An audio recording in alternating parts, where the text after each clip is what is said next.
निरंतर 7 दिन और 7 रात्रि गौतम पीपल के वृक्ष के नीचे बैठे थे। उस दिन वैशाख की पूर्णिमा थी।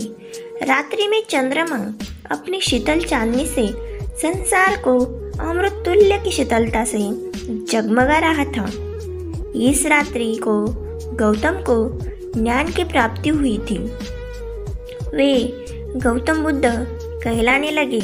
जिस पीपल के वृक्ष के नीचे गौतम को बोध प्राप्ति हुई थी उसे बोधि वृक्ष कहा गया है। बोध गया बिहार में प्राचीन मंदिर के पीछे आज भी ये बोधि वृक्ष और वज्रासन विद्यमान है। गौतम को जिस दिन बोध की प्राप्ति हुई थी उस समय उनकी आयु 35 वर्ष की थी। देवताओं ने इस समय उन पर पुष्प वर्षा कर कर अपनी प्रसन्नता प्रकट की थी। गौतम बुद्ध ने विकारों और तृष्णा को नष्ट करने का मार्ग अब ढूंढ लिया था। उन्हें मृत्यु से अमरत्व की ओर आने वाला मार्ग ही मिल गया था और निर्वाण की प्राप्ति हो गई थी। संसार के सभी रोग, शोक, हर्ष, विषाद और गौतम बुद्ध के ऊपर कोई प्रभाव नहीं डाल सकते थे। उन्हें दिव्य ज्ञान की प्राप्ति अब हो गई थी और उसी दिव्य ज्ञान की छटा बिखरने के लिए वो भ्रमण के लिए निकल पड़े। जो 5 ब्रह्मचारी गौतम बुद्ध को भोगलिप्त मानकर त्याग गए थे वे एक स्थान पर साधना कर रहे थे। भ्रमण करते हुए गौतम बुद्ध उधर से आ रहे थे। 5 ब्रह्मचारियों ने गौतम बुद्ध की दिव्य मुख मुद्रा पर देखा तो चकित रह गए।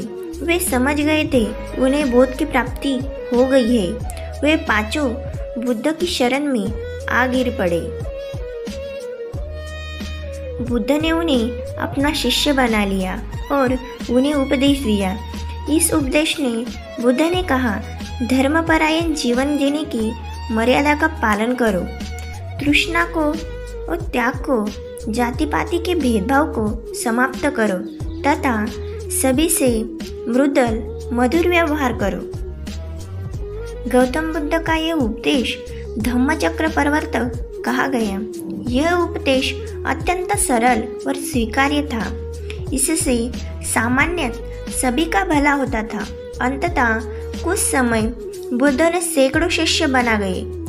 इसके बाद उन्होंने संपूर्ण देश में धर्म का प्रचार करना आरंभ करा।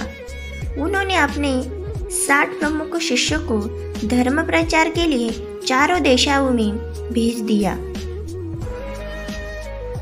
गौतम बुद्ध वर्ण भेद रूढ़िवाद यज्ञ के लिए देने जाने वाली बलि के विरुद्ध थे। वे कहा करते थे कि हिंसा मानवीय धर्म नहीं है। यदि बलि देने की इच्छा हो तो प्राणी मात्र की बलि देने की अपेक्षा से अपने विकारों और वासनाओं की बलि दो। हिंसा करके बलि देकर शुभता की प्राप्ति नहीं हो सकती। गौतम बुद्ध ने जाति भेद और वर्ण व्यवस्था के सभी का विरोध किया।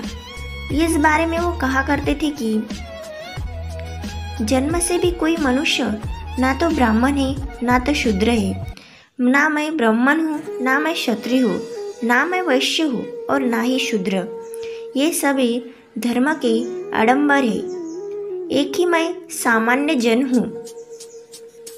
जब कोई व्यक्ति संघ में सम्मिलित होता है तो उससे उसके प्रति जाति धर्म के बारे में कुछ भी नहीं पूछा जाता।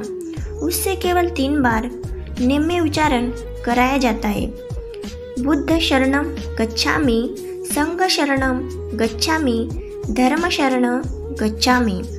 यह सूत्र उच्चारण करने पर श्रद्धालु को संघ में सम्मिलित कर लिया जाता था।